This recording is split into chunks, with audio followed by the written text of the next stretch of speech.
لو حديث صحيحيك لصحيح جامع الصغير هاتوا بجمارة حوت 1905 إمام جابر رضا رحمة خوالي بدا فرمي بيغمري خواه بيام قريش صلى الله عليه وسلم فرمي يا جابر ألا أبشرك بما لقي الله به أباك بيغمري خواه فرمي صلى الله عليه وسلم أي جابر مزگینی پێ بدەم کە خوای پەروەردگار گەشت بە باوکی تۆ عەبدوڵڵای کوڕی عەمری کوڕی حەرام ڕەزای خوا لێبێ کە یەکێک لە 70 شەهیدەکەی ئوحود من ئەو پیاوە بەڕێزانە هەبێ شوێنی کەسێکی بیدعەتی بۆ بکەوم بۆ شوێنی کەسێ بکەوم بەرەو گومڕاییم دەبات بەرەو حیزبایەتیم دەبات بەرەو بیدعە و خورافیاتم دەبات من ئەم پیاوە بەڕێزانە هەیە چین داوە لە شوێن کەوتوی کەسانێک کە منهەجەکەیان منهەجی سەحابە نییە شوێنیان مەکەون بیر و باوەڕی ئەوان واز لێ بهێنن بیری باوەڕی کەسانێک وەرگن خوالیان ڕازیە فەرمی خوای پەروەردگار گەشتە باوکی تۆ عەبدوڵڵای کوڕی عەمری کوڕی حەرام فەرمی إن الله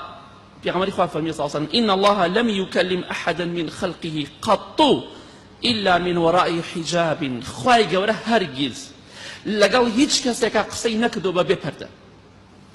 حتى پێغەمبەران سەلامی خوایان لەسەر بێ بەبێ پەردەگەڵ خوای گەورە قسەیان نەکردووە بەڵام ئەمە بەسمان پێی ئەوە نییە فەزلی بەسەر پێغەمبەرانە هەیە سەلامی خوای لەسەر نەخێر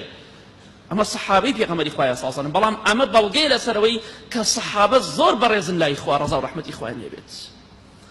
فەرمی خوای پەروەردگار وإن الله أحيا أباك فكلمه كفاحا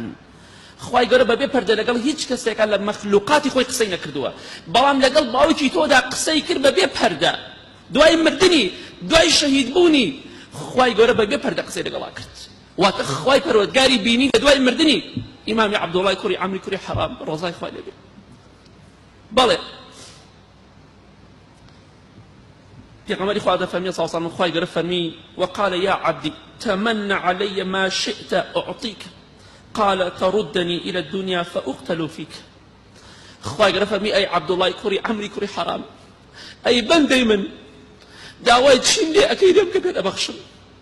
چیت ئەوێ پێت ئەبەخشم تۆ بەندەی ڕاستەقینەی منی چونکە شوێن کەوتوی پێغەمبەری خوا بووی صلی الله عليه وسلم خوایە گیان بەس تەنها داوام لە تۆیە بنگەڕێنێتەوە بۆ دنیا جارێکی تر لە پێناوتوە بکوژرێمەوە ئەو ئاواتی منە چونکە بینی خوای پەروەردگار بەهۆی شەهیدیەوە ئەو هەموو پلە پایە بەرزەی پێبەخشی ذاتی پیرۆزی خوای پەروەردگاری بینی لە دوای مردنی خوای گیان بەس تەنها دەبێ بگەڕێم بۆ دنیا خوای گەورە فەرمی من وعدم داوە وعدە خلاف نابم هیچ کەسێ بە دنیا ناگەڕێمەوە ئەی نادەم گەڕانی تۆ بۆ دنیا بەڵام من وعدی خۆم جێبەجێ دەکەم بەڵام چی دەڵێ پێت ئەبەخشم خۆشەویستان ئەم حەدیثە باس دەکەین ئەمە باسیەوە دەکات خوای گەورە دەبینرێ و حەق و ڕاستە و ئەو کەسیشی شوێنی سەحابە بکەوێ ئینشاءڵڵا لە ڕۆژی قیامەتە لەگەڵ پێغەمبەران و شەهیدەکان و پیاوچەکانە لە بینینی ذاتی پیرۆزی خوا بێبەش نابێت ئەمە عەقیدە و بیرروباوەڕی پێغەمبەری خوایە صلی الله عليه وسلم سەحابە بەڕێزەکانە ئیمامە بەڕێزەکانە هەر کەسێک لەو بیرروباوەڕە لابدا گومڕە و سەر لێ شێواوە و ئینشاءڵڵا لە ڕۆژی قیامەتە وەکو جەهمی کوڕی سەفوان و معتەزیلەکان لە بینینی خوا بێبەش دەبێت